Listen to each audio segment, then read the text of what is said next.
Members, we have a quorum and it's the appointed time. I call the meeting to order. There are 3 sessions to today's meeting and it will last until 6:50 p.m. today. The purpose of the special meeting is to scrutinize the estimates of the government in the financial year 2026-27 to make sure that all the allocation required will not exceed what's necessary to execute the relevant policy. If I may remind members, all the questions must be directly related to the estimates. Before you put your questions, please quote the reply number at the upper right-hand corner of the document, say for example CEDB 001. If members are not able to follow up on the written response given by the administration, you can submit your questions before 7 p.m. today to the Secretariat. The supplementary questions are to the written reply given by the government. This is about CEDB. I thank Mr. Algernon Yao, Secretary for Commerce and Economic Development, and his team for coming. I will ask the Secretary to give a brief introduction. After that, members can put their questions. Secretary Yao, over to you. Chairman, I'm going to briefly introduce the key tasks under the Commerce and Economic Development Bureau (CEDB) in the current financial year. My introduction mainly covers 4 areas. First, it is to complement the National 15th Five-Year Plan in enhancing Hong Kong's status as an international center.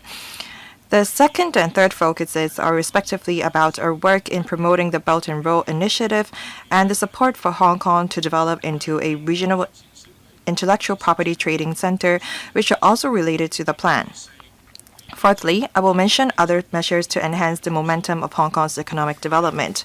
First, on International Trade Center, according to the latest report published by the World Trade Organization, Hong Kong ranked as the world's 5th largest trading entity in merchandise trade in 2025.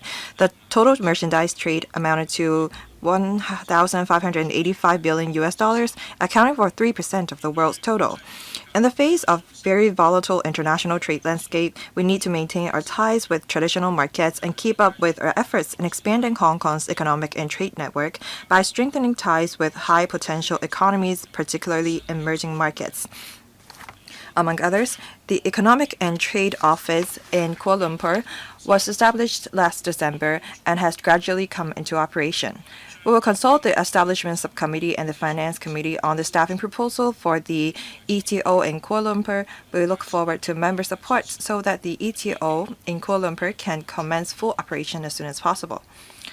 So far, Hong Kong has signed 9 free trade agreements with 21 economies and 24 investment agreements with 33 economies. We will continue to actively promote our work in this area. On investment promotion, the total number of non-local companies in Hong Kong reached a record high of 11,070 last year. Riding on this good momentum, Invest Hong Kong will step up its investment promotion work. Its target is to attract at least 1,200 mainland or overseas enterprises to set up or expand their business in Hong Kong between 2026 and 2027, thereby bringing in direct investment of at least 120 billion Hong Kong dollars and creating at least 12,000 job opportunities. To attract more high value-added industries and high-potential enterprises to establish presence in Hong Kong, the Financial Secretary set up a steering committee last October to formulate provincial policy packages for relevant enterprises, covering land grant arrangements, financial subsidies, tax incentives, etc. Invest Hong Kong will deploy the preferential policy packages flexibly to enhance its work in attracting key enterprises from around the globe to land in Hong Kong. To strengthen support for mainland enterprises to go global through Hong Kong, the CEDB established the Go Global Task Force last October. The Go Global Task Force has formulated a preliminary work plan and will progressively take forward promotional activities. The Financial Secretary further announced in the budget this year the establishment of a cross-sectoral professional services platform under the Go Global Task Force, bringing together Hong Kong's professional service providers in various fields, including legal services, accounting, financial services, testing and certification, marketing, etc., to support mainland enterprises seeking to go global. The platform has kicked off its initial operation on the 20th of March. Second, promote the Belt and Road Initiative. We will continue to consolidate Hong Kong as the functional platform for the Belt and Road Initiative. We will organize the annual flagship event, Belt and Road Summit, proactively reach out to agencies in charge of projects in Belt and Road countries and regions, organize missions to Belt and Road markets, and stage road shows of the Belt and Road Cross-Profession Forum there, organize business or project matching activities, as well as encourage and assist external organizations to stage road shows in Hong Kong, with a view to promoting Hong Kong's diversified, professional and international professional services, seeking more project matching opportunities and opening up new business opportunities along the Belt and Road markets for Hong Kong enterprises and professional services. Third, Regional Intellectual Property Trading Center. To further complement the National 15th Five-Year Plan, Hong Kong will continue to actively fulfill its role as a regional IP trading center. This year's budget announced that we will refine the associated tax regime and institutional framework, nurture talents, and leverage our strengths in professional services, with a view to boosting economic development through driving IP trading and financing. On refining the tax regime and institutional framework, we've just concluded the trade consultation on tax deduction arrangements for capital expenditure incurred for purchasing IP or the rights to use IP. And we plan to introduce an amendment bill within this year. Moreover, the IP financing sandbox was launched at the end of last year to assist pilot sectors, particularly the technology sector, in leveraging IPs for financing. We have also earmarked $28 million to support Hong Kong Technology and Innovation Support Center in providing innovation and technology IT enterprises with patent evaluation based on national standards and implementing the 2-year pilot patent valuation support scheme to assist INT enterprises for conducting valuation of their patent assets. On talent training and professional services, the Intellectual Property Department, IPD, together with the Vocational Training Council, will roll out a 2-year pilot program and establish an Intellectual Property Academy to provide on-the-job training linked to the qualifications framework. The government has earmarked $52 million for the project, which is targeted to commence at the end of this year. IPD will also expand its team of patent examiners to strengthen its in-house examination capacity and provide more robust legal protection for research and development outcomes. Meanwhile, IPD will collaborate with mainland to organize Hong Kong IP professionals to participate in mainland business matching programs in the middle of this year, with a view to promoting Hong Kong's IP professional services and providing comprehensive support to mainland enterprises. Fourth, enhancing the momentum of Hong Kong's economic development.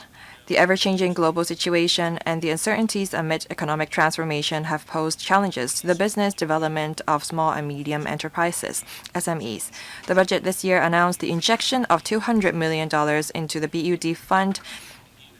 Coupled with the injection announced in the 2025 policy address, the government will inject a total of $1.63 billion into the BUD fund to implement a series of enhancement measures, including the increase of funding ceiling per easy bud application to $150,000, provision of more targeted funding support for bud fund projects with artificial intelligence elements, expansion of the BUD fund's geographical scope, etc.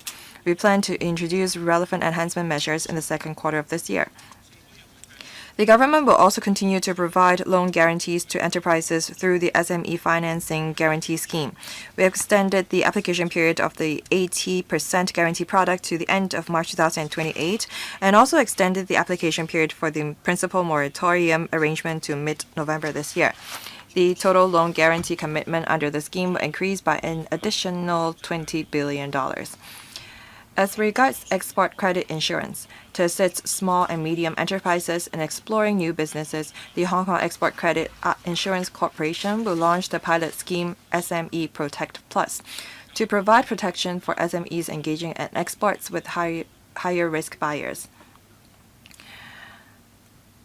The government has been supporting the development of convention and exhibition CNE industry through diverse measures. Since 2020, we have allocated over $3.1 billion to implement various support measures for the industry. Among them, the incentive scheme for recurrent exhibitions 2.0 launched last July has received overwhelmingly positive response, exceeding expectation.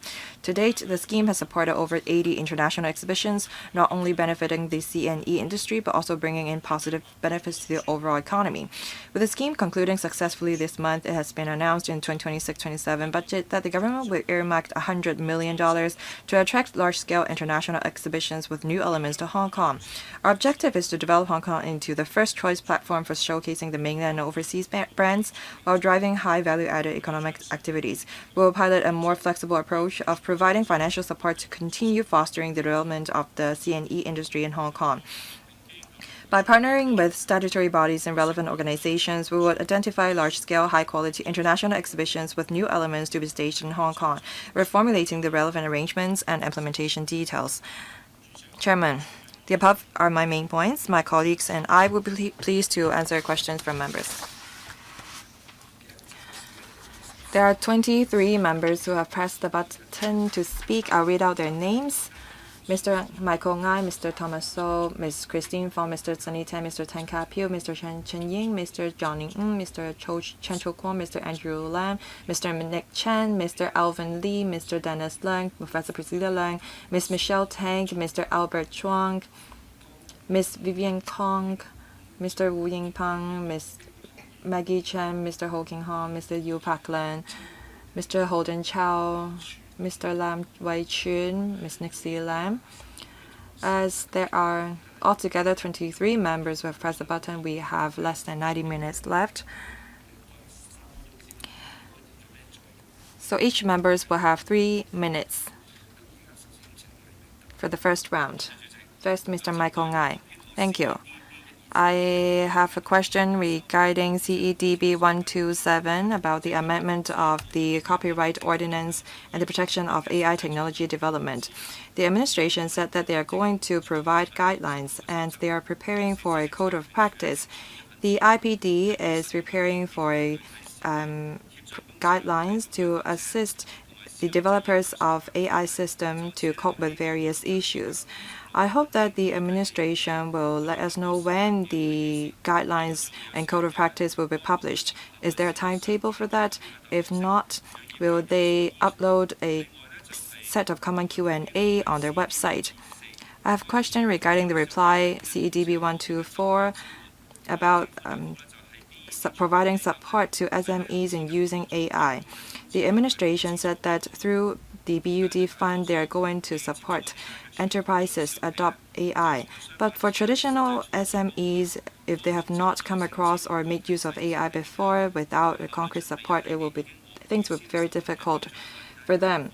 Will they be given a pre-approved AI solutions? Will they be given a fast-track measures so that they can apply for the funding as soon as possible? Secretary. Thank you. For the first question, I will have David from the IPD to take it. As for the second question, Mr. Vincent Au will answer that. Thank you.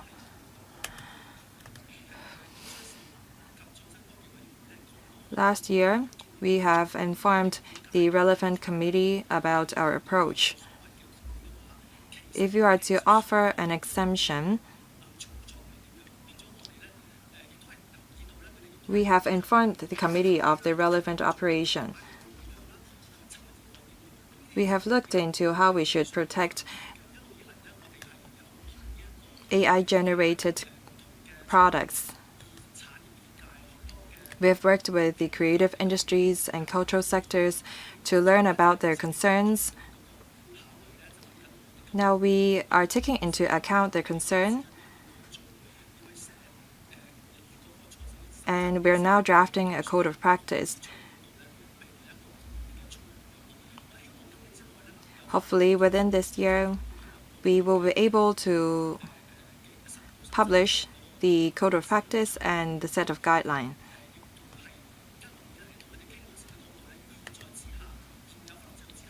We have informed the sector about the protection measures that we have currently. Deputy Secretary. The Director General of Trade and Industry, please. Thank you. Regarding the BUD fund, well, we've listened to the concern of the trade, and we have increased the ceiling from $100,000 to $150,000. We're going to support eligible AI projects.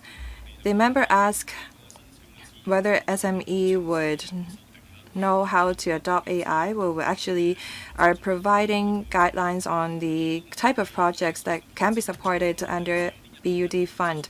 And we do have a one-on-one advisory service provided to the SMEs under our bureau. We also offer technical support. Thank you. Next, Mr. Thomas So. Thank you, Chairman. I'd like to follow up on my own question. CEDB 025 is about the development of Hong Kong into a regional IP trading center. According to the administration's reply, the government would make use of its existing manpower to implement the work, and that the budget or expenditure has been subsumed under their estimates, and that there is no dedicated budget for this. I want to say that the development of Hong Kong into a regional IP trading center is crucial. It is stated as part of our missions in the National 15th Five-Year Plan. Without additional allocation of resources, how could the administration with the existing resources satisfy its goal as well as meet the KPIs? Also, the other question is about IP services. According to the administration, there is currently no plan for the government to reserve a site to build a support center for IP services in the Northern Metropolis. The Northern Metropolis, however, is going to be an INT hub. There will be lots of businesses engaging in industries that require IP protection. If you're not going to reserve a site in the Northern Metropolis, how are you going to ensure that your support services can meet the demand in the Northern Metropolis? Director of IP. As we promote IP protection and application, well, it's an important part of our work. We do it through encouraging registration and promoting IP, and we reach out to the industry. We have rolled out a number of measures in this regard. For example, under the Productivity Council, there is an INT Technology and Support Center, and together with the authority in the mainland as well as another authority, there is about $50 million of dedicated fund to deepen training for IP talent. We are also expanding our original grant patent team so as to enhance our capacity in patent evaluation. As to how can INT enterprises make use of our services, well, we have been working with various parks to tell them about our IP regime. There are also dedicated programs offered by the Future IP Academy to tell them how they can make use of the IP protection regime in Hong Kong. There are many professionals in Hong Kong we can make use of. Next, Ms. Christine Fong. Thank you, Chairman. I'd like to follow up on my own questions. CEDB 205 about new media. RTHK is expected that in 2026 and 27 will increase its budget by 133% to $146 million.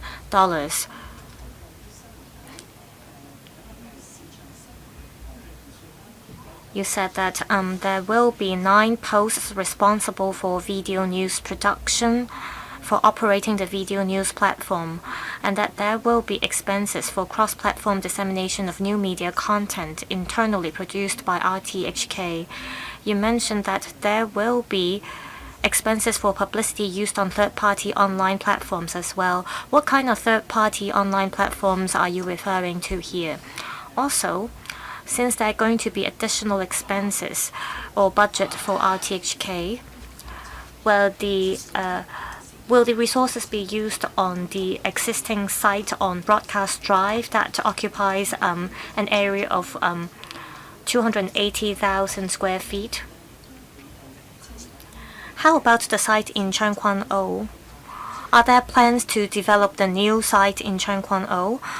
Since you're going to dedicate extra resources to RTHK, I want to know if you would take into consideration the development of the new or the existing headquarters of RTHK. Director of Broadcasting, just now Ms. Christine Fong said the estimated expenditure this year will increase compared to last year.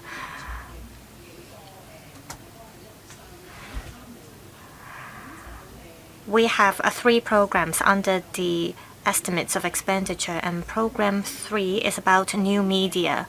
It's a rather small area that we're working on, but we did review our allocation of resources in this regard. Both our radio station as well as our TV stations dedicated resources on production, but this time around we have made adjustment. For resources dedicated to new media under programs 1 and 2, we have moved it to program 3. So it is not that we are going to increase manpower significantly or introduce additional equipment or devices. In terms of developing new media content, we're going to do it online. So we do not need physical sites to do that. And the member just now asked about third-party online platforms. We refer to social media platforms that we can use on mobile phones, such as YouTube, and we're going to spend most of the money on this kind of platforms. Next, Mr. Sunny Tang. I'd like to follow up on my own question. The number is CEDB 137 about the Bud Fund. According to the administration's reply, in 2024, there were 4,880 cases for applications that involve an amount over $500,000. And in 2025, the number dropped to 750. I see that small-sized enterprises as well as micro enterprises are willing to apply for funding. However, I am concerned about medium or larger sized enterprises. We are seeing a drop of 4,000 applications. They do want to upgrade and transform themselves, but because of the 1-to-3 matching ratio, they are hesitant about it. So I am speaking on behalf of SMEs. They do want to upgrade and transform themselves, but they have concerns about the matching ratio. Also, it's been about a year now. Should the administration review the 1-to-3, 1-to-2, or even the 1-to-1 matching ratio? Is there room for relaxing the restrictions so that SMEs can apply for funding to upgrade and transform themselves? Secretary, as we adjusted the matching ratio to 1-to-1 to 1-to-3, we took into consideration our tight fiscal position. Supporting SMEs has all along been a policy of the government. We will take into consideration the actual circumstances. We also have to consider the complex geopolitical environment now. We will also consider the business environment in Hong Kong when we consider whether there is room to adjust the matching ratio. We have to balance the resources we have as well as our wish to support SMEs. I'll defer to my colleagues for the other questions. Mr. Lau? Last year, we rolled out some enhancement measures, mainly because we saw a very high number of application numbers. Compared to 2019, we saw an increase of 30% in 2024. But we are seeing a very tight fiscal position within the government, so we have to continue to keep in view the situation. We've rolled out 2 enhancement measures, and the application frequency boosted from once every 6 months to once every 3 months. Also, the funding ceiling increased from $100,000 to $150,000 for EC Butt. However, as the Secretary said, we will continue to keep in view the situation and roll out appropriate measures. Next, Mr. Bill Tang. I'd like to ask about CEDB 178 about consumer protection. According to the administration, in 2026-27, it is expected that 237 officers will be responsible for consumer protection as well as the enforcement of trade descriptions ordinance. In 2023, about 12,000 complaints were received about consumption, and of which 15,000 cases were from physical. So there should be regulation. For example, physical promoted a membership for 30 years. Also, it was mentioned that there was a third party involved in keeping the money. So prepaid services would definitely incur risks. The government mentioned it would introduce a cooling period to cope with prepaid services. So what is the plan now? Secretary, we've actually paid attention to this for a long time. Last year, there was this incident. The administration has plans to conduct public consultation. We are thinking whether there are going to be legislations that can govern any problems with prepaid consumption or services. We will conduct a consultation exercise in the second half of this year. We will think about the breadth and depth of the potential legislative amendment to make sure that there won't be any negative impacts on consumers as they opt for prepayment services. Well, the consultation started or was supposed to begin at the end of last year. So what were the reasons for the delay, Secretary? Because of various reasons, we decided that it is more appropriate to have the consultation this year. We do hope to think of ways to help consumers so that they won't suffer because of prepayment mode of consumption. Mr. Ronick Chan, I have questions about 002. The administration is reserving $100 million to attract large-scale exhibitions to be staged in Hong Kong so that we can become the premium hub for exhibitions. However, neighboring places such as Shenzhen and Singapore, they have a very aggressive policy to attract international exhibitions to be staged there. I want to know if the administration thinks that $100 million of funding or budget is competitive enough. Also, I want to know what kind of flexible approach would the administration adopt for long lease of venue. Also, I'd like to ask about the financing guarantee scheme. The default rate is about 19.3%. The anticipated default rate was 25%. Is it that the administration think that the percentage will not exceed 25%? Also, among the $27.8 billion of default, $6.1 billion are supposed to be unlawful. So is it that the administration believes that the figure will not continue to rise, Secretary? Thank you. By spending $100 million, we want to attract exhibitions on, say, yacht or vehicles. We are reaching out to official organizations in other countries to promote Hong Kong and mainland brands. This is our initial plan. We still need to talk to potential exhibitors. The government has an idea. We may turn sites into yacht berthing areas.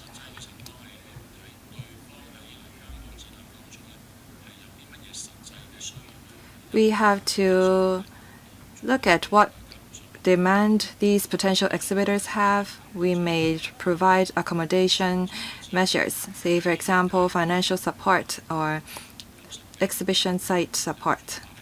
We don't have a concrete plan yet. We try to be flexible. I think that this will benefit potential exhibitors staging their exhibitions in Hong Kong. Regarding the guarantee scheme for SMEs, I'd like to ask Ms. Ao to take the question. Thank you. The member was asking about the default rate of special 100% guarantee product. Well, 25% was the estimated default rate. We look at the total amount of commitment, and we have raised the level of commitment in this year's budget. So please rest assured. We're looking into the matter with a relevant organization. Mr. Johnny Ng, thank you. I'd like to follow up on my own question. 107. Mr. Chen Jinying put similar questions. I have some follow-up questions. The administration said that $6.1 billion of loan approved involved fraudulent behavior. Can the government recover such a loan, and if not, will that be considered a kind of bad debt? Ms. Ao, please. As for the exact execution of the scheme, I will ask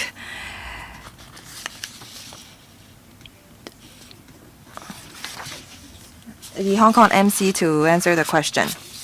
Ms. Lai. The member asked about recovery of bad debt. We will go after the borrowers by resorting to different means. There may be debt collectors engaged to recover the outstanding sum, and we may take legal action. We will work with the moneylenders to recover the outstanding loan. My question is that how much has been recovered regarding the $6.1 billion of loan approved that involve illegal activities? Ms. Lai? I will have to look up the figures after the meeting. Thank you. Mr. Chan Cho-Kwan. Thank you, Chairman. I'd like to follow up on reply number 4 on promoting consumption. I know that the administration has worked on attracting high-value overnight visitors. But I think that the expensive hotel and services have undermined your efforts. Visitors are not that happy with the services offered by our hotels. So I wonder if the Bureau will talk to the hotel trade about that. Secretary. The hotel industry is not under the purview of the CEDB. We will definitely follow up on your concern. We will talk to the hotel trade and the relevant bureau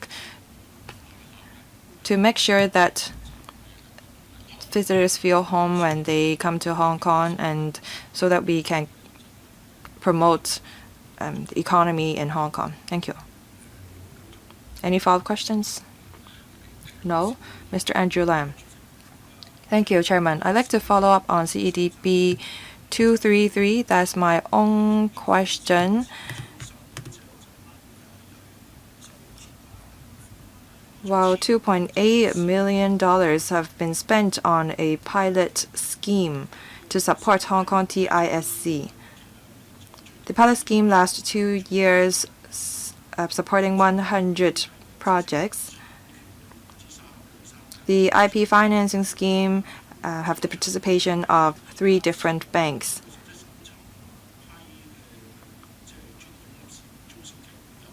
How many SMEs have approved IP products? And you said that you're going to support 100 institutions per year.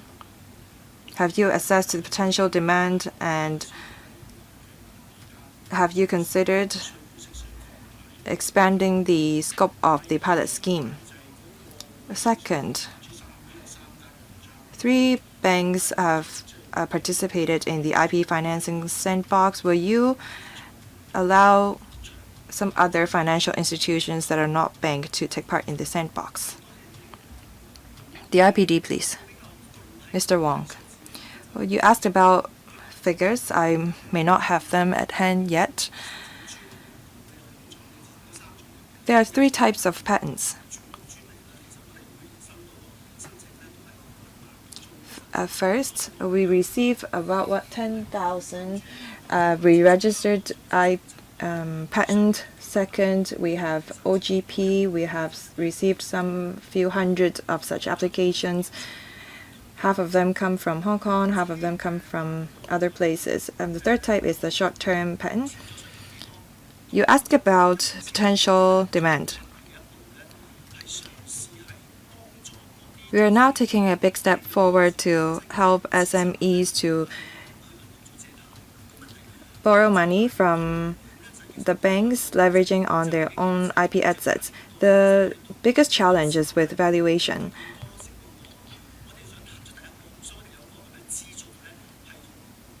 And this is why we roll out the pilot scheme so that the SMEs can engage professional examiners to evaluate their IP assets.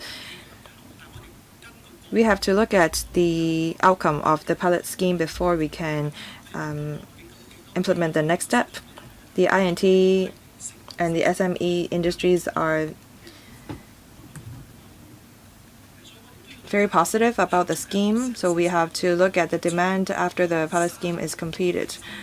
You asked about the IP financing sandbox. We're working with the Hong Kong MA, and they are engaging banks to trial out evaluating a company making use of their intangible assets. Next, Mr. Alvin Lee. Thank you, Chairman. I'd like to follow up on my own question. That's 089 about earmarking $100 million for attracting large-scale international exhibitions with new elements. The trade is looking forward to such a measure, and they wanted to work with the government on it. And I know that the administration is preparing for the plan, so I'd like to know more about that. Second, my question is with the organizations and implementation. I know that the government will work with different organizations. How do you select them? And I wonder if the government or the statutory organization or the institution will be leading the scheme, and what is the division of duties. Second, I'd like to ask about the kinds of exhibitions you want to attract. Just now, the Secretary touched on it. So I wonder if the government will invite proactively potential exhibitors to stage exhibition in Hong Kong, or can the market recommend the government on the types of exhibitions that can be staged here? Hong Kong is positioned as a East-West art and cultural center. So can we have exhibitions on this area? Secretary. We're going to earmark $100 million to attract large-scale international exhibitions with new elements.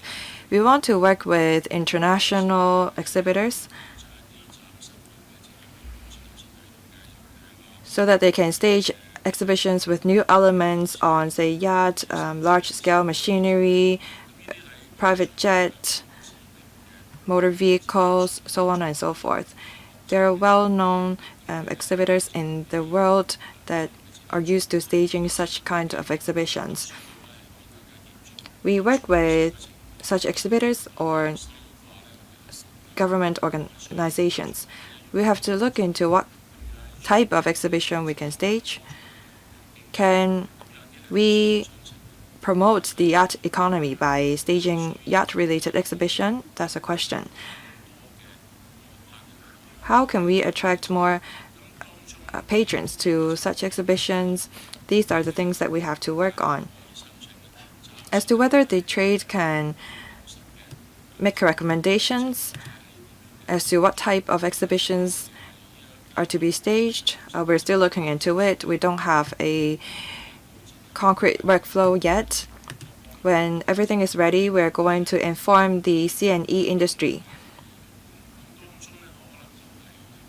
As to how we're going to spend the $100 million, well, we may engage an intermediary to vet all the applications.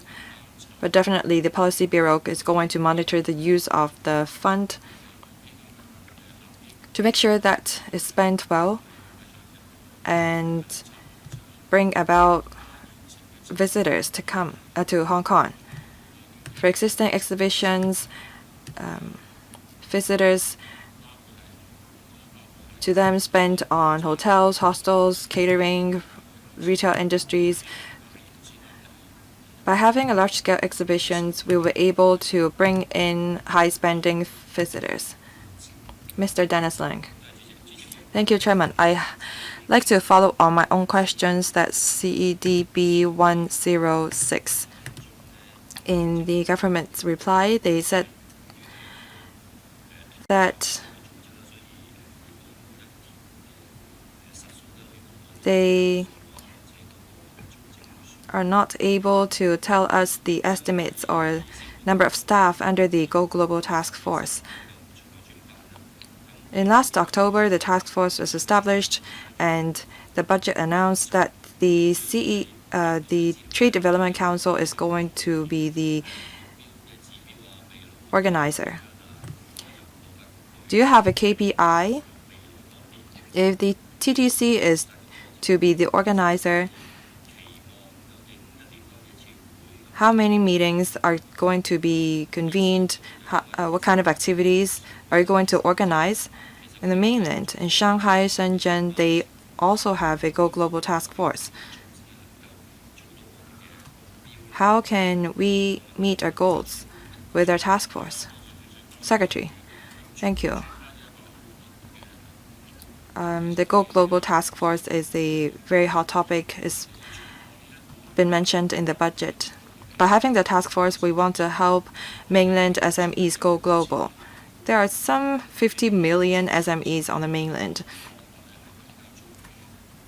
We have submitted a proposal to the SAR government, and we have to work with the mainland authorities, including the Hong Kong and Macau Affairs Office and the Ministry of Commerce. The Invest Hong Kong and TDC have organized many seminars on the mainland. I just visited Beijing, and there was a forum on going global. The Invest Hong Kong in Shandong has organized also yet another seminar. The enterprises can go global on their own or with the help of the government. So there are different levels to it, and it hinges on the needs of different provinces. We have economic and trade offices in other countries. We look to dovetail with the needs in the local economy. If the country needs INT, we will bring INT companies from the mainland there. We don't have a KPI yet. But in 2 years, we want to introduce 1,200 enterprises to Hong Kong by the Invest Hong Kong. That's our short-term target.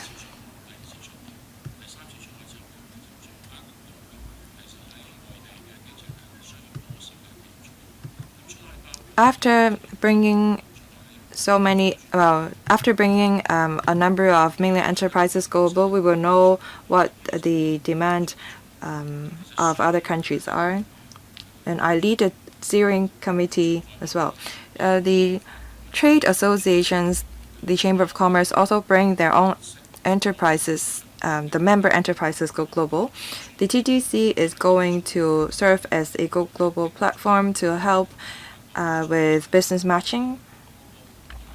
And there is a function of the platform that's about global connection. The Invest Hong Kong, the Trade Development Council, and the Economic Trade Office will work together to help enterprises go global. So our KPI is basically that of the Invest Hong Kong, that is to bring in 1,200 enterprises here. Thank you. Professor Priscilla Lang. Thank you, Chairman. I'd like to follow up on my own question. CEDB 105 and 104. According to 105, it is mentioned that the debt rate under the guarantee financing scheme is 19.3%. It's about $27.8 billion.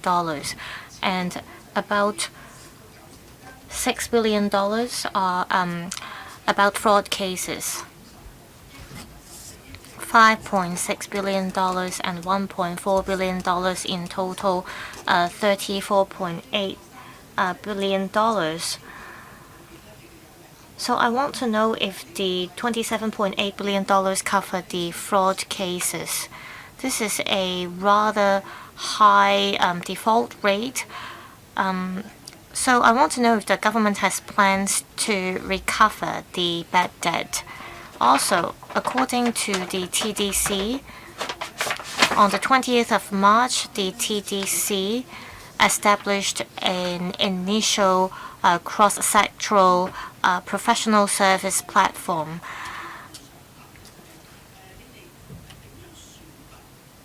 I want to know how you select these cross-sectoral professional services to be included on the platform. Are they from the current list of professional services we have? You mentioned that there are Belt and Road enterprises, so there are professional service required by these Belt and Road enterprises. I want to know if there is a dedicated unit that works on liaising with these enterprises. Secretary, I'd like to ask my colleague to answer. Thank you, Chairman.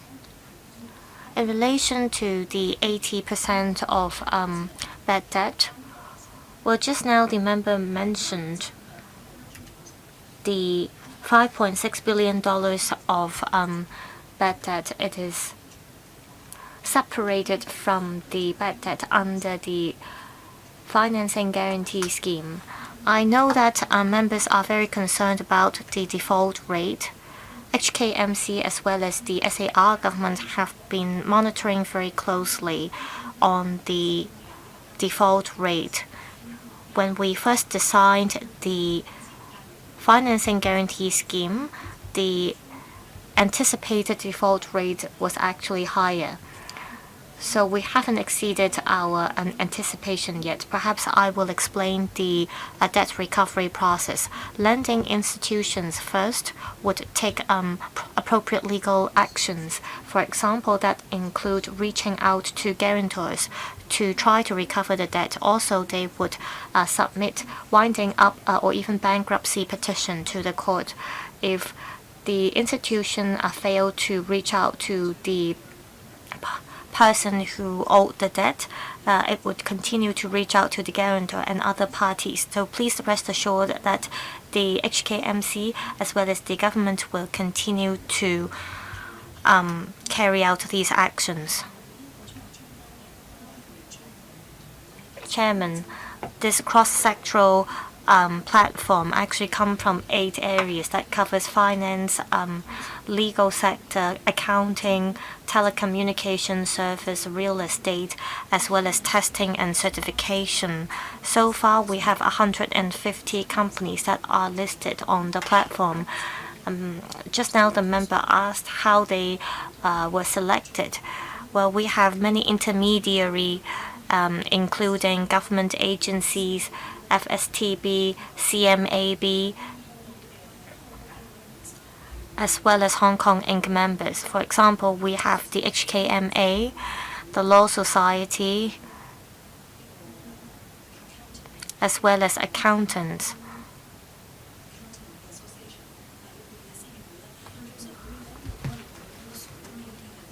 That is the Institute of Certified Public Accountants.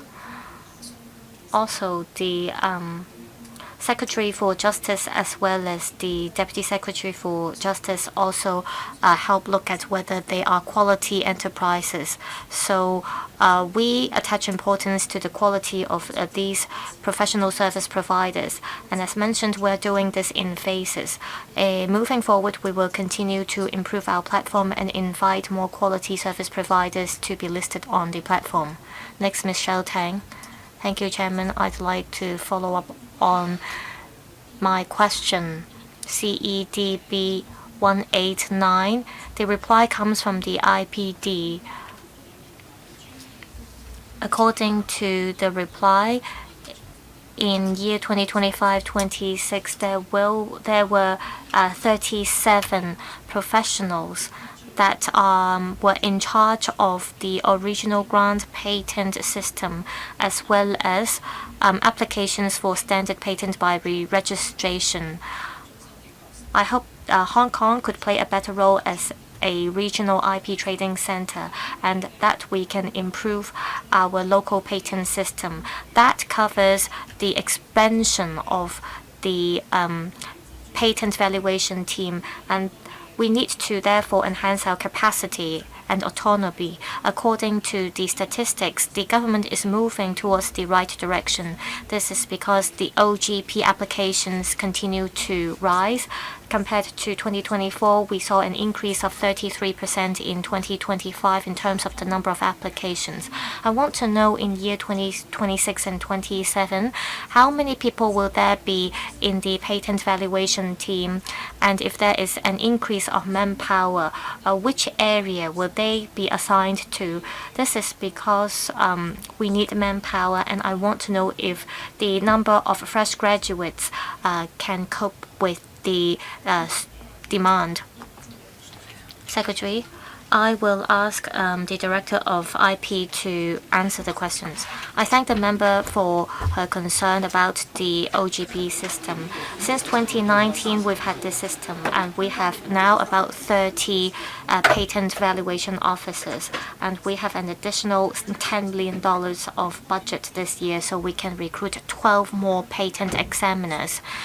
And these patents can cover biotechnology. It can also be about AI or mechanics. So we need to have to train up the different kinds of professionals. We also have to look at what kind of patents they are, and we recruit officers from different levels. We want to recruit existing practitioners in the industry, that is, examiners that have a certain level of experience. We also would like to recruit fresh graduates who do not have any relevant experience. like other patent authorities or IP authorities in the world, we want to start training up these officers from a junior level. We want them to gain knowledge as well as expertise in, for example, science as well as law, so that together with their existing expertise, they'll be able to take up the responsibility. We have 5 top 100 universities in Hong Kong. We believe there will be enough supply of science students who can take up these roles. Next, Mr. Albert Chuang. I'd like to follow up on my own question. CEDB 035 is about the IP financing sandbox scheme. I want to ask the administration whether it has the number of inquiries received, as well as the entrepreneurs who have reached out and show interest in the sandbox scheme, and what will be the financing scale under the sandbox scheme. Also, I'd like to follow up on the timetable of the sandbox scheme. According to the reply, the administration will collect feedback where appropriate and make further arrangements. I want to know if there will be a deadline for the sandbox scheme, and when will the first review report be released? Director of IP. I thank the member for the questions. We have actually made a very big move.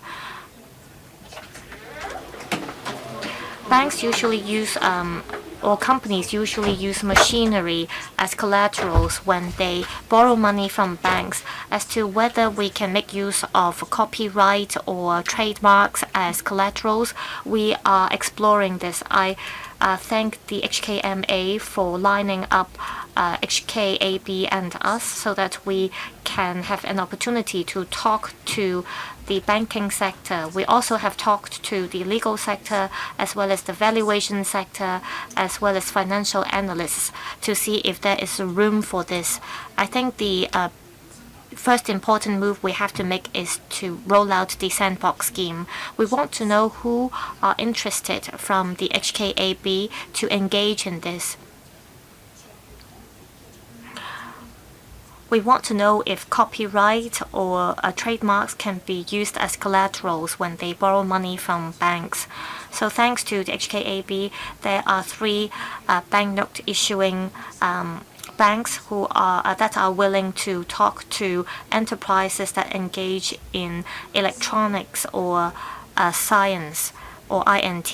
We want to gain experience in this regard, and we are continue to taking forward our work in this regard so that we can make the first move to build Hong Kong into an IP financing hub.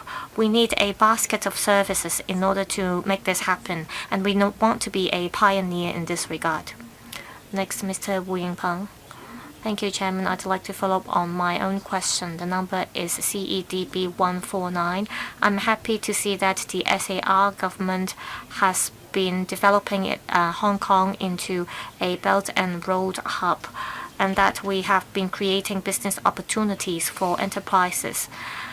With the current complex geopolitical tensions and complex international landscape, I want to know if the government have any contingency plans to safeguard the smooth implementation of projects. And also, I want to know if there is budget set aside to cope with the potential risks we face. I want to ask the Commissioner for Belt and Road to reply. Thank you, Chairman. On the development of the Belt and Road initiatives, we have been trying to open up our markets in the Belt and Road. We have been deepening collaborations with the ASEAN, and we will also open up new markets in, for example, North Africa as well as Central Asia. In relation to dealing with risks, we want to minimize the risks for Hong Kong enterprises that decide to go global. When we try to look for business opportunities for Hong Kong enterprises, we want to bring resources we have from the Belt and Road Initiative to Hong Kong. So we have staged road shows, and we make use of legislations in Hong Kong as well as the professional services in Hong Kong.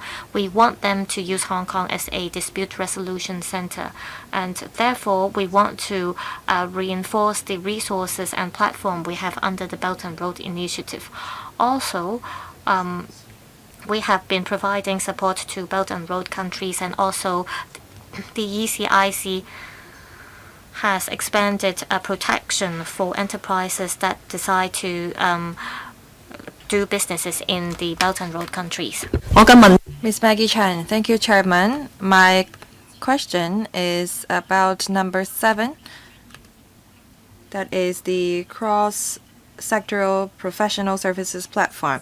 It is said that $5 million have been approved for the platform. I wonder what kind of projects and expenses are involved. Is it system development, outsourced services, and infrastructures? And what is the recurrent expenditure of this platform? Reply number 16. That's about a working group on promoting silver economy. My question was what the actual total annual expenditure of the working group was in the past year and the estimated expenditure and staffing involved in the coming year. The government replied by saying that the working group is chaired by the Deputy Chief Secretary, involves various different departments. I wonder if the relevant departments have to set aside a certain percentage of their allocation on promoting silver economy. Secretary, thank you. The funding allocated to the TDC is one-off, so the TDC will have to bear the recurrent expenditure in the future. I will ask my colleagues to answer the other 2 questions. Mr. Chung, Ms. Chung, please. The expenditure is incurred in different stages because we need allocation for development, improvement, and operation of the platform. Now we are working on something we call listing. So as the Secretary said, on the 20th of March is already been commissioned. We need to now upload the information so that in the second half of the year we can incorporate an AI feature into the platform. This will allow users to automatically match with service providers on the platform. So we are adopting a staged development approach, and we need to improve the design in the future. Ms. Kwok, please. As for the question on silver economy, different policy bureaus and departments are working on promoting silver economy, having regards to their respective portfolio. All policy bureaus are making use of their own resources to promote silver economy. We have not set aside money in every policy bureaus to promote silver economy, but all along the government as a whole have been working with the various sectors to promote silver economy. Different bureaus and departments work together on this area. Chairman, I have to declare interest. The law firm that I work for is working on the cross-sectoral professional services platform.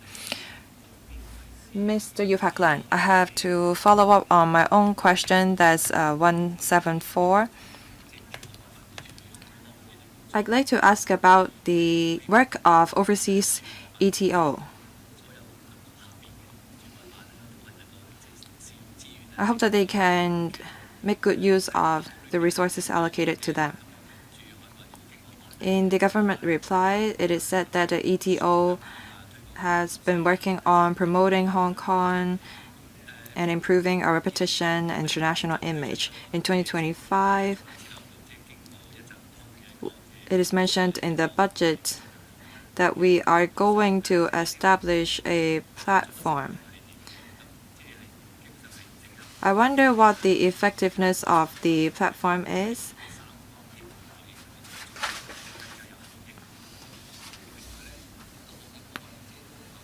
Can the Economic and Trade Express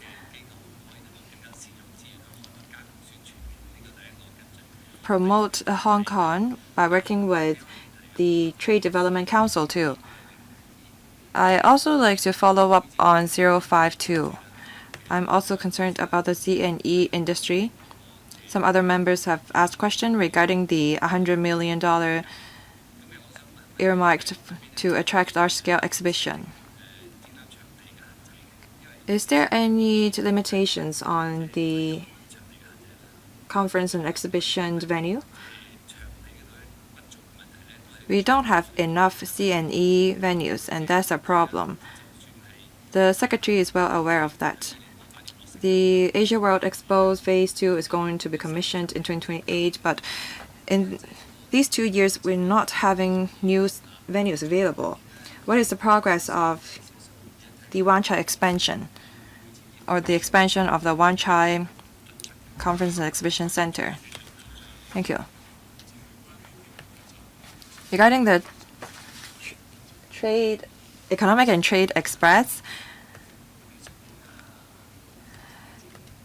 well, it serves the function of connecting local enterprises and other enterprises. And we have a tripartite cooperation with the Express from the TDC, from the Policy Bureau, and Invest Hong Kong. The platform serves different policy bureaus. Regarding details, I will ask Ms. Kwok to elaborate. Regarding the $100 million earmarked to attract large-scale exhibition, we have to look at the demand. If we're to stage yacht-related exhibitions, we may need a relevant yacht exhibition center.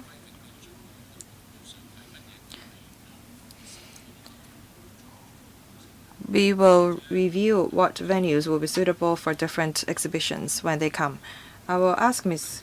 Kwok, Deputy Secretary, to elaborate on the Economic and Trade Express. Thank you. As the Secretary said,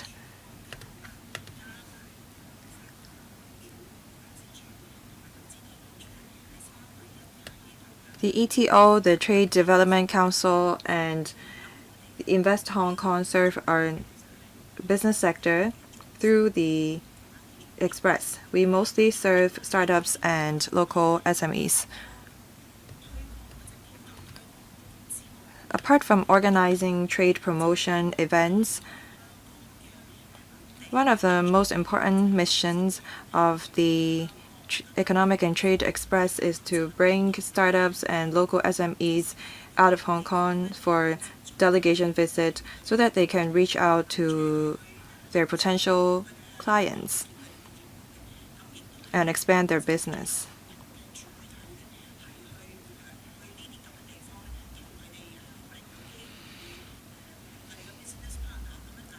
We allow these startups and SMEs to explore business opportunities in different places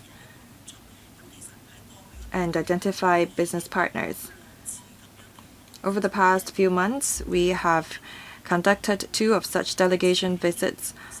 One happened in the early this year. We went to the United States. We met with the INT sector. We participated in a large-scale INT exhibition in March. Another batch of SMEs went to Thailand.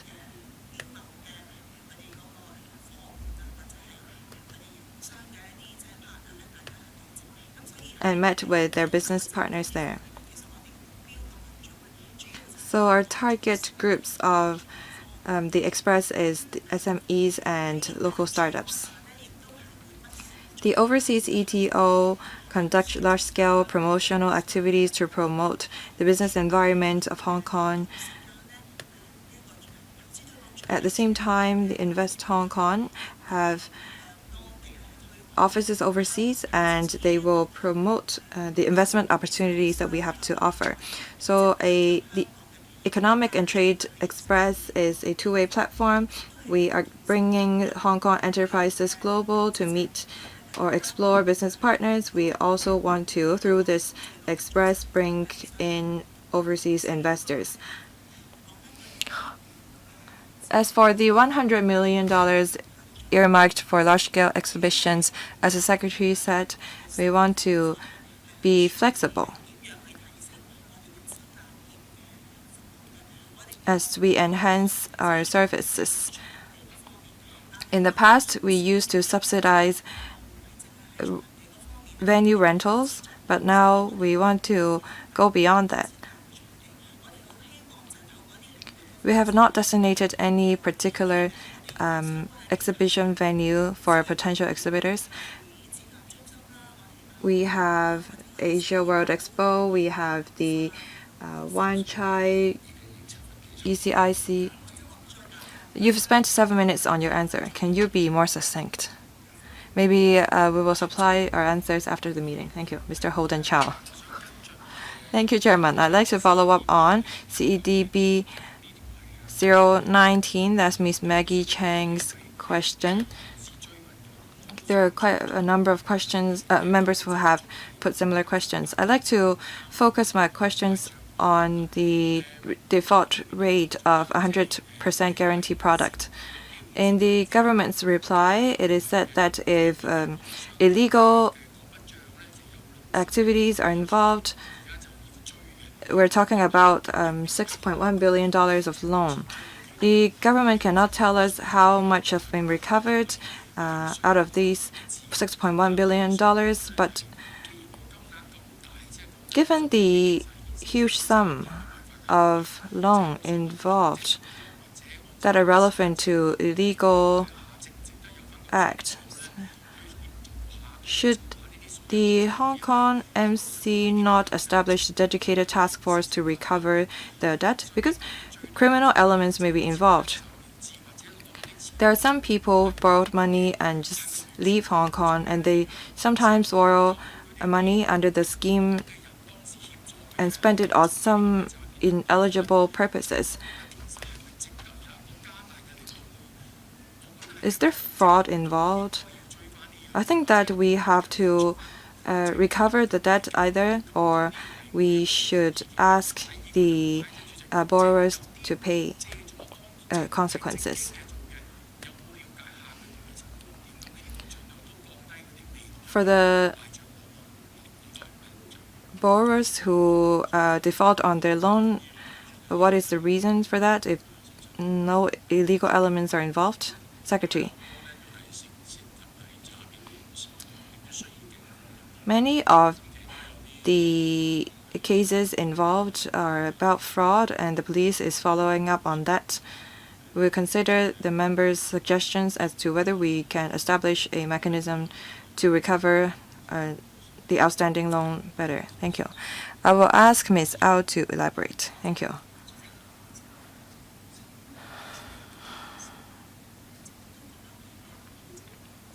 The Hong Kong MC, the government, and the law enforcement agencies have been working closely together to follow up on these criminal activities.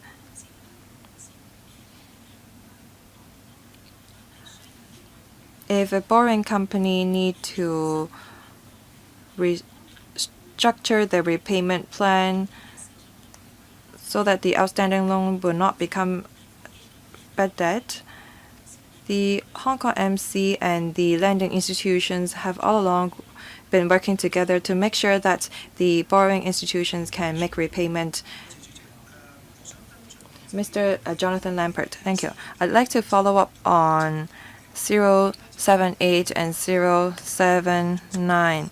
78 is about the expansion of the Wan Chai Convention and Exhibition Center. The government said that very soon we're going to have a new venue. I wonder if the government have any transitional arrangements to meet the demand from the trade.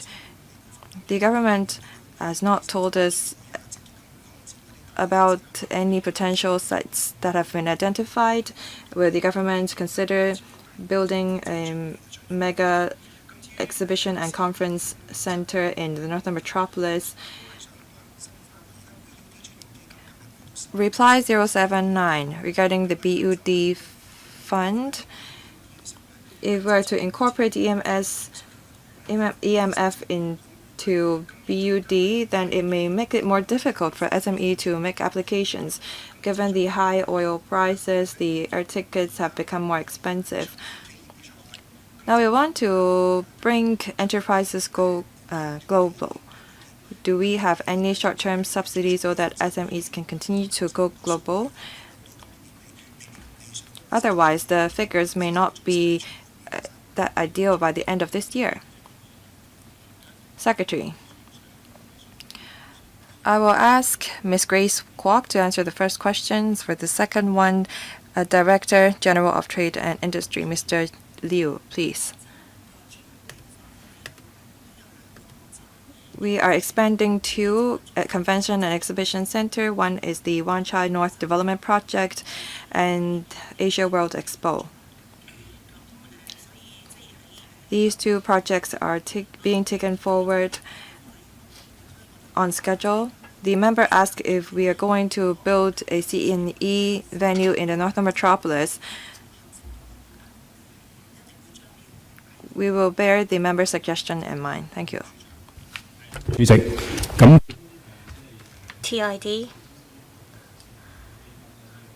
about EMF Export Marketing Fund. In view of the complex international landscape, we want to enable SMEs to become more competitive. They need to upgrade and transform themselves. They cannot simply rely on publicity campaigns or promotional activities. That's why we're incorporating EMF into the BUD fund. The BUD fund subsidizes enterprises to launch promotional activities or stage exhibitions overseas. So SMEs can already get relevant support under the BUD fund. The latest policy address is increasing the funding ceiling of EC BUD from $100,000 to $150,000. Members are concerned about the complicated or cumbersome application procedure, and we have already simplified the procedure. The application process has been shortened from 60 to 30 days under EC BUD. We believe that this can help SMEs to go global. Next, Ms. Nixie Lam. I'd like to ask about 050. The budget says $100 million will be earmarked to attract large-scale international exhibitions with new elements to Hong Kong. I am concerned about the development of yacht tourism and yacht economy. According to the reply, there have been so far no applications from organizations or organizers that have to do with a yacht exhibition.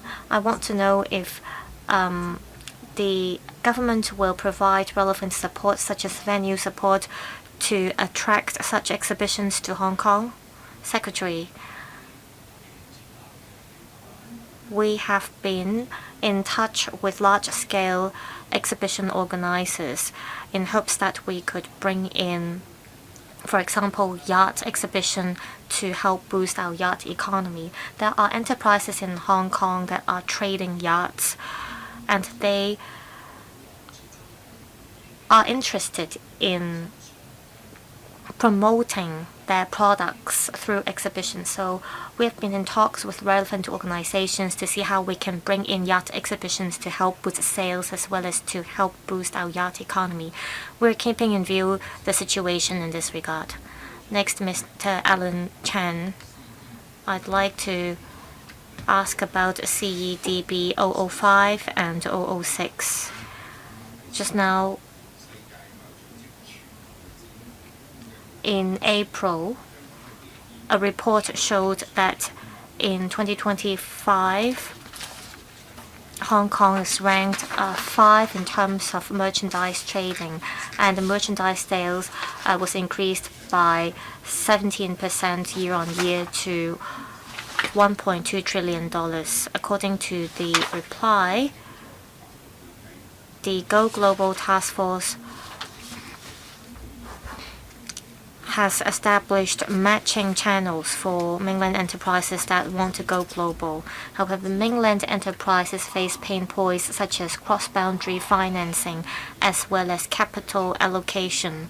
Will the Go Global Task Force set up dedicated capital pool or green channels to upgrade Hong Kong into a cross-boundary supply chain management center to help enterprises allocate their capital? Second question. I understand that the government is going to set up an ETO in Riyadh.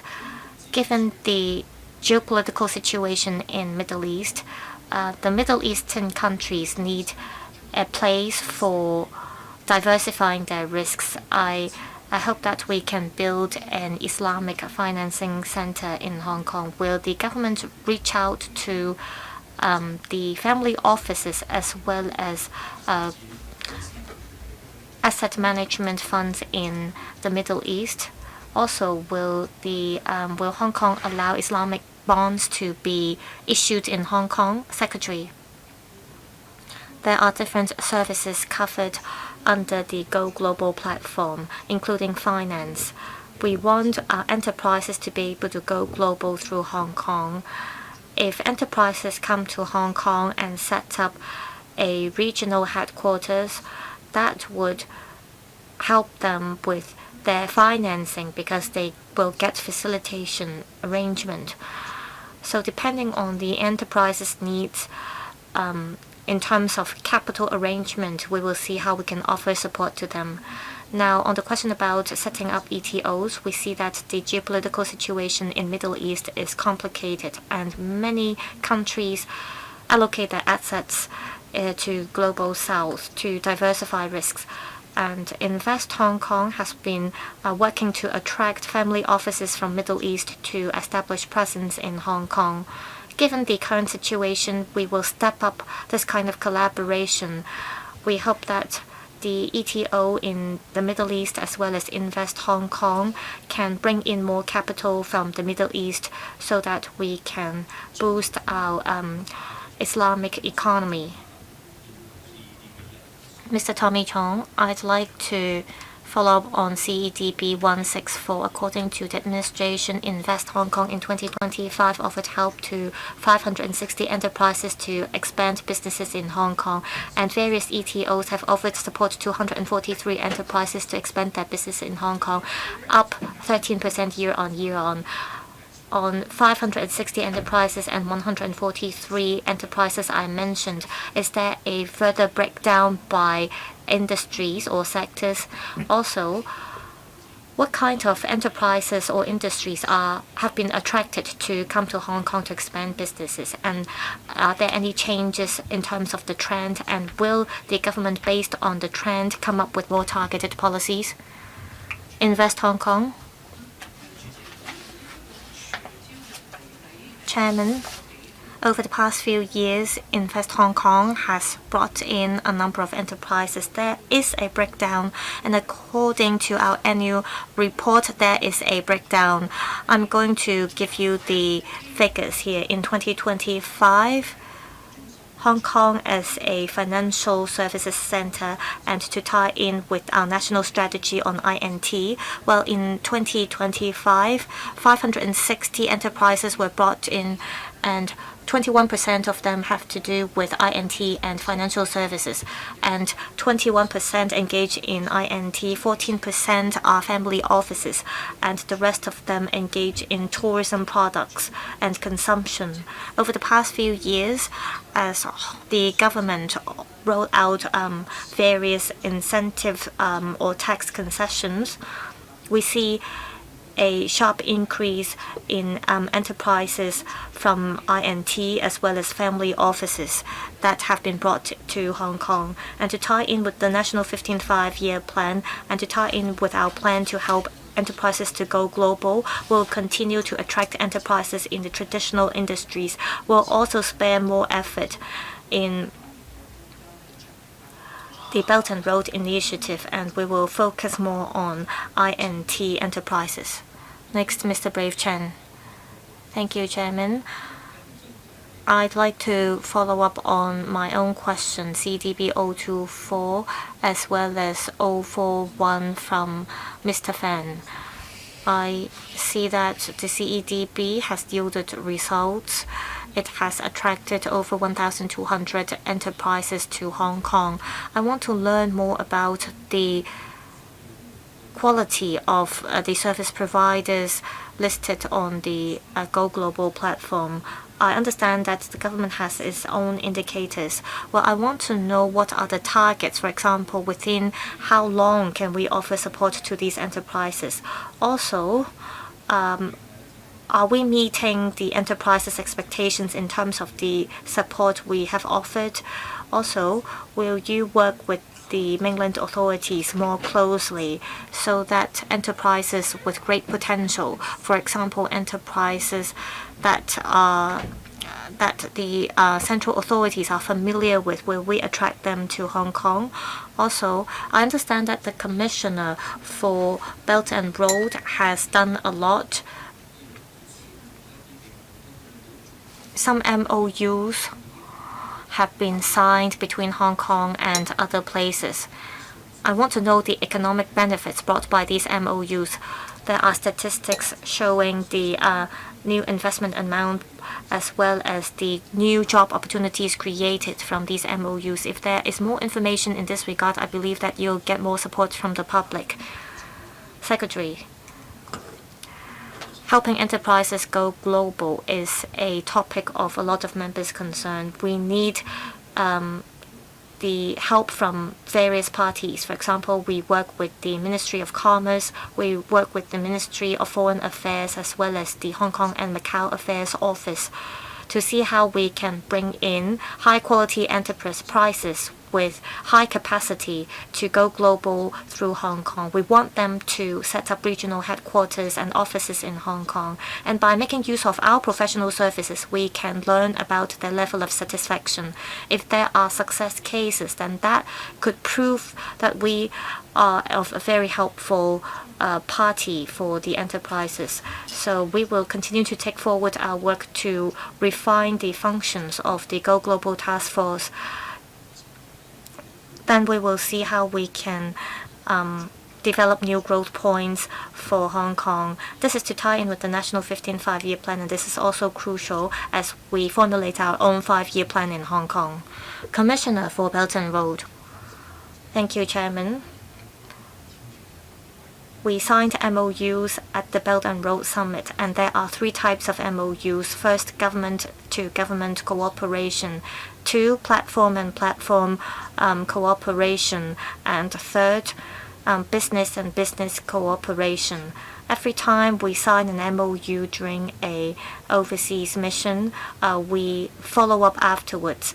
And we mainly rely on government to follow up on the government-to-government agreement. As for the business-to-business deal, we rely on the TDC.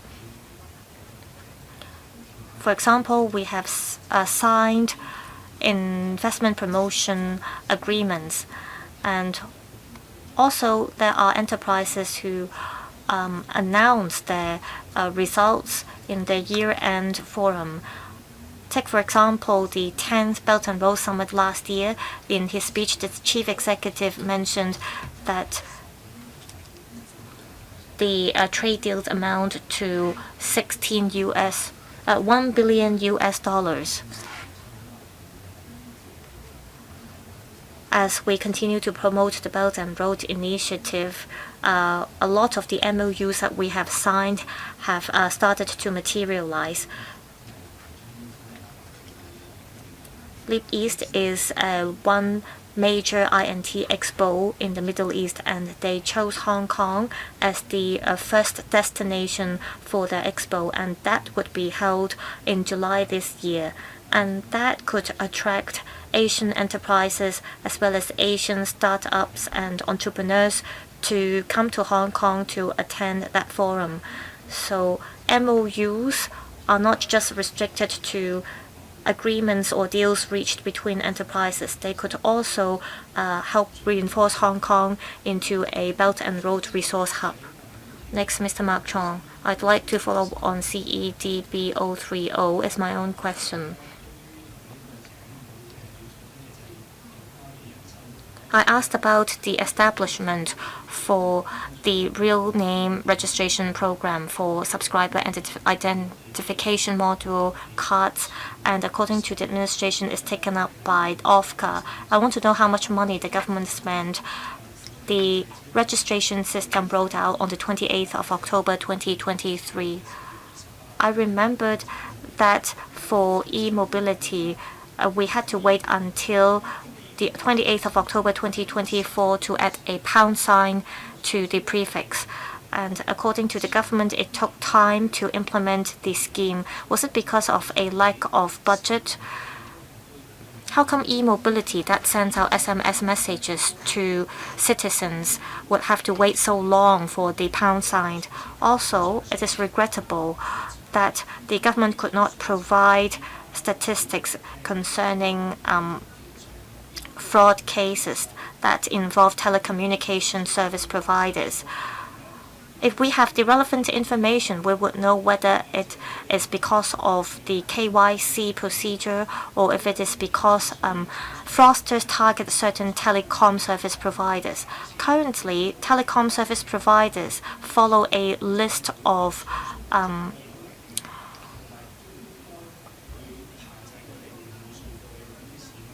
names with pound signs. So with the list, they should be able to restrict fraudsters from sending out SMS messages to users. However, we are slacking in terms of implementing the KYC process. Should the government come up with a penalty system for banks involved in money laundering? We punish them. For telecom service providers, should they be held accountable for every fraudulent SMS message that is sent out through them? The OFCA, please. Thank you.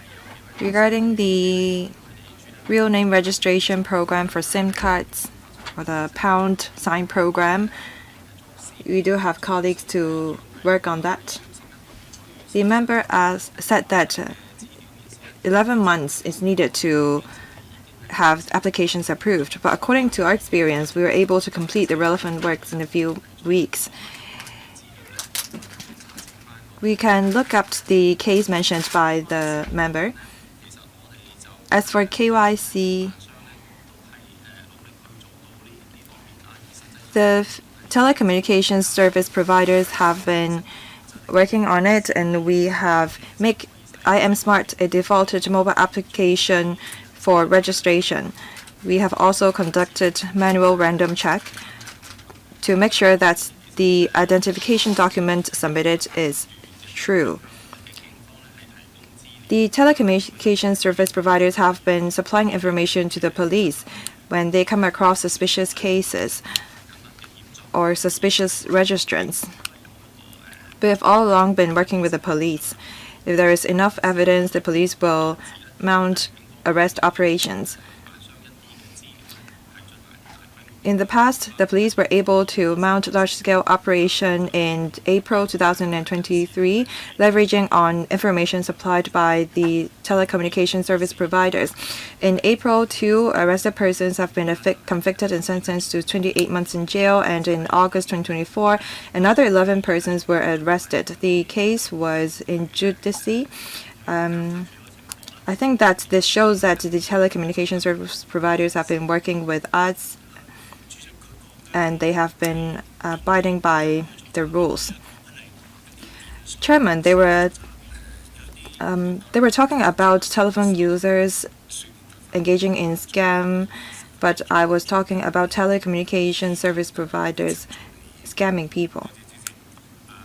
Mr. Rock Chen, thank you. I'd like to follow up on 027 and 028. We all know that the government is going to earmark $200 million or $20 billion rather for the SME financing guarantee scheme.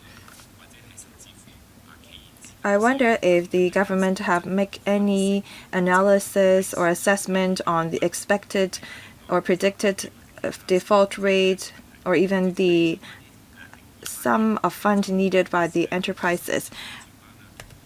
Second, on 028, I'd like to ask about the financial resources of the Go Global Task Force.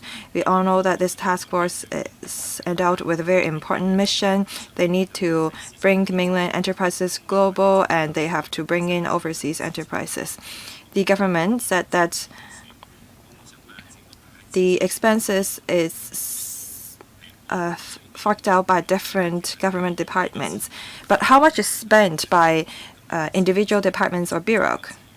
I need to have the figures to make sure that the Go Global Task Force has enough resources, and if I have the information, I know what kind, the scale of activities that you are engaging in or organizing. Secretary. As for the second question, I may not have the figures or numbers at hand. I will work with the relevant departments and bureaus to come up with an estimated expenditure on the Go Global Task Force. As for the first question, Ms. Winsome Au will take that question. Will answer that. Please speak into the microphone. We launched the SME Financing Guarantee Scheme in 2012. We have 80%, 90% guarantee products and 100% guarantee products. We have been tracking the popularity of the scheme, the level of commitment. We have earmarked an extra $20 billion, and that's because the 80% guarantee product has been extended to March 2028. The Hong Kong MC has been looking into the sum loans and the default rate before coming up with the extra allocation proposed. Next, Mr. Ray Wong. Chairman, I'd like to follow up on CEDB 222, the BUD fund. The ratio been changed from 1 to 1 to 1 to 3, and the number of applications have dropped from 7,200 to 5,300 odd. That's a drop of 26%. The cash flow of SMEs is tight. The business environment is not favorable. So the SMEs may not be able to earn enough to obtain subsidy from the government.